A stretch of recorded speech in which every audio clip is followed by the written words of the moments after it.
أعوذ بالله من الشيطان الرجيم.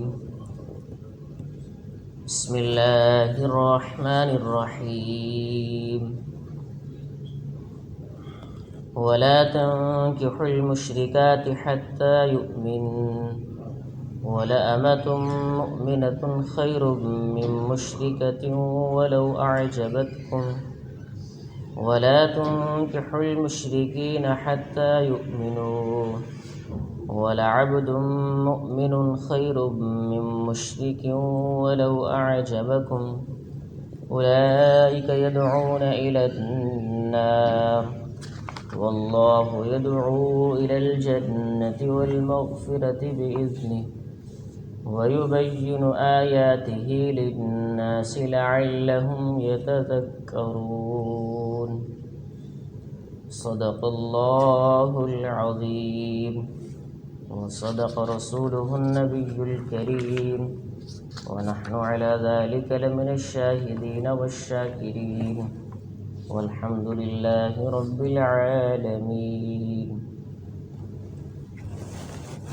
اللہ تعالیٰ کا ارشاد ہے وَلَا تَنْكِحُوا الْمُشْرِكَاتِ حَتَّى يُؤْمِنْ، اور تم مشرک عورتوں سے نکاح مت کرو یہاں تک کہ وہ ایمان لے آئیں. وَلَأَمَةٌ مُؤْمِنَةٌ خَيْرٌ مِّن مُشْرِكَةٍ، اور ایک ایمان والی باندی وہ مشرکہ عورت سے زیادہ بہتر ہے. وَلَوْ أَعْجَبَتْكُمْ، اگرچہ وہ مشرک عورت تمہیں زیادہ ہی اچھی کیوں نہ لگے. وَلَا تُنْكِحُوا الْمُشْرِكِينَ حَتَّى يُؤْمِنُوا، اور مشرک مردوں سے بھی نکاح مت کرو حَتَّى يُؤْمِنُوا، یہاں تک کہ وہ ایمان لے آئیں. وَلَعَبْدٌ مُؤْمِنٌ خَيْرٌ مِّن مُشْرِكٍ، اور ایک ایمان والا غلام، مومن غلام زیادہ بہتر ہے مشرک سے. وَلَوْ أَعْجَبَكُمْ، اگرچہ وہ تمہیں کیوں ہی اچھا نہ لگے. أُولَئِكَ يَدْعُونَ إِلَى النَّارِ، یہ لوگ ہیں تمہیں جہنم کی طرف پکارتے ہیں اور جہنم کی طرف دعوت دیتے ہیں. وَاللَّهُ يَدْعُو إِلَى الْجَنَّةِ، اور اللہ تعالیٰ تمہیں جنت کی طرف بلاتے ہیں. وَالْمَغْفِرَةِ، اور بخشش کی طرف بلاتے ہیں. بِإِذْنِهِ، اپنے حکم سے. وَيُبَيِّنُ آيَاتِهِ لِلنَّاسِ، اور اپنی نشانیاں اور اپنے احکامات لوگوں کے لیے بیان کرتے ہیں اللہ تعالیٰ. لعلکم تذکرون، تاکہ تم نصیحت قبول کر لو. اس آیت مبارکہ میں مشرک عورتوں کے ساتھ مردوں کا اور اسی طرح سے عورتوں کا مشرک مردوں کے ساتھ نکاح کرنے کو اللہ تعالیٰ نے منع فرمایا ہے. ایمان والے کا نکاح ایمان والے کے ساتھ ہوگا، مشرک کا نکاح مشرک کے ساتھ ہوگا. ایمان والا مشرک سے نہیں کر سکتا اور مشرک ایمان والا سے نہیں کر سکتا، یہاں تک کہ جب تک وہ ایمان نہ لے آئیں. مشرک عورتیں ہیں، اگر ایمان والا مرد مشرک عورت سے نکاح کرنا چاہتا ہے تو اس سے پہلے اس کو ایمان لانا ضروری ہے. اگر وہ مشرک عورت ایمان لے آتی ہے تو یہ مرد اس سے نکاح کر لے تو ٹھیک ہے، ورنہ اس سے پہلے نکاح نہیں کر سکتا. حتیٰ یؤمننا، ایمان کی قید لگائی ہے کہ وہ اپنے شرک کو چھوڑ کر ایمان کو اختیار کرے اور ایمان کو قبول کرے تو پھر یہ مرد اس مشرک عورت سے نکاح کر سکتا ہے. اور پھر آگے فرمایا وَلَأَمَةٌ مُؤْمِنَةٌ خَيْرٌ مِّن مُشْرِكَةٍ وَلَوْ أَعْجَبَتْكُمْ. ایمان اتنی بڑی دولت ہے کہ ایمان والی ایک لونڈی اور ایک باندی ہے، آزاد بھی نہیں ہے، غلام ہے، باندی ہے، لیکن اللہ نے فرمایا یہ زیادہ بہتر ہے مشرک عورت سے.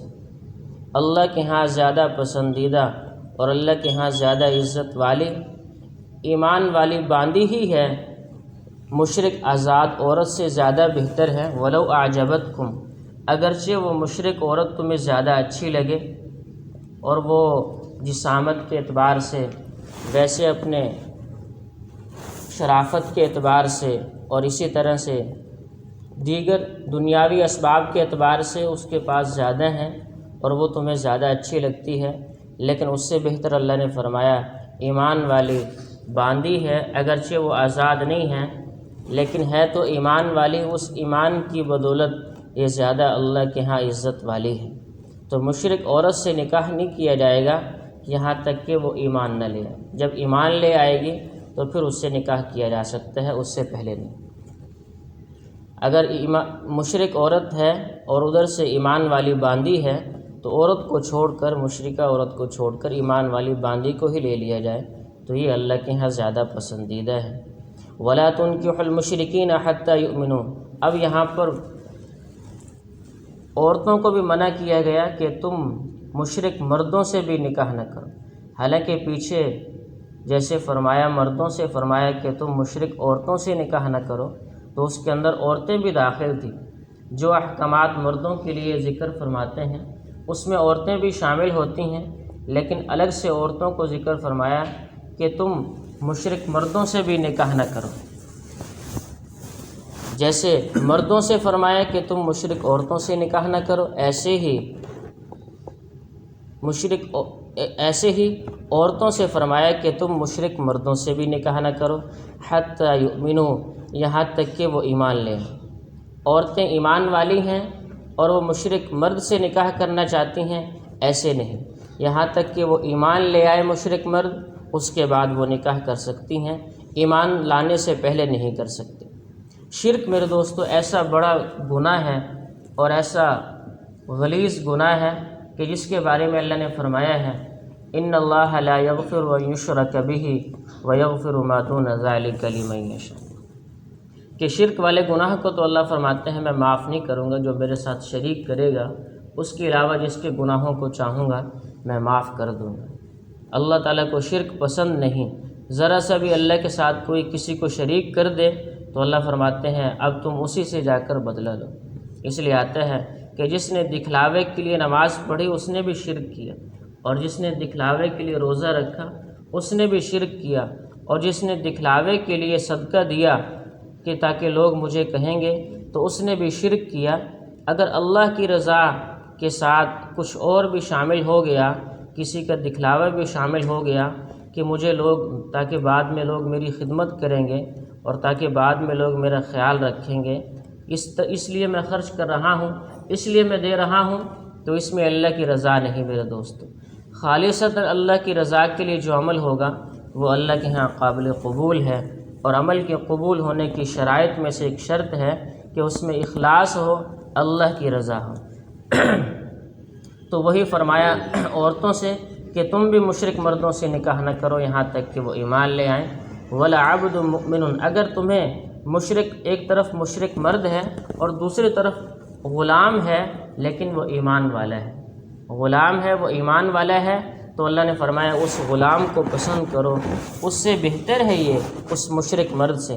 وَلَعَبْدٌ مُؤْمِنٌ، اور ایمان والا غلام ہی کیوں نہ ہو، مسلمان ہے، ایمان والا ہے تو یہ زیادہ پسند ہے اور اس میں زیادہ بھلائی ہے، اور یہ زیادہ اللہ کے ہاں عزت والا ہے میں مشرکین، مشرک مرد سے۔ وَلَوْ أَعْجَبَكُمْ، اگرچہ وہ مشرک مرد تمہیں کتنا ہی زیادہ اچھا کیوں نہیں لگ رہا، لیکن یہ ایمان والا غلام اللہ کے ہاں اس سے زیادہ عزت والا ہے اور اللہ کے ہاں زیادہ پسندیدہ ہے۔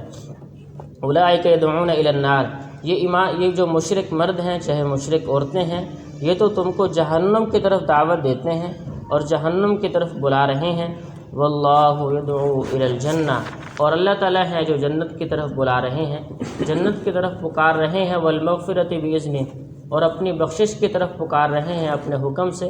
یعنی اللہ تعالیٰ اپنے احکامات کو کھول کر بیان کرتے ہیں تاکہ تم جنت کی طرف چلے جاؤ، اور یہ جو مشرک مرد عورتیں ہیں اور جو غیر مسلم ہیں یہ تمہیں دعوت دیتے ہیں تاکہ تم جہنم کے اندر چلے جاؤ۔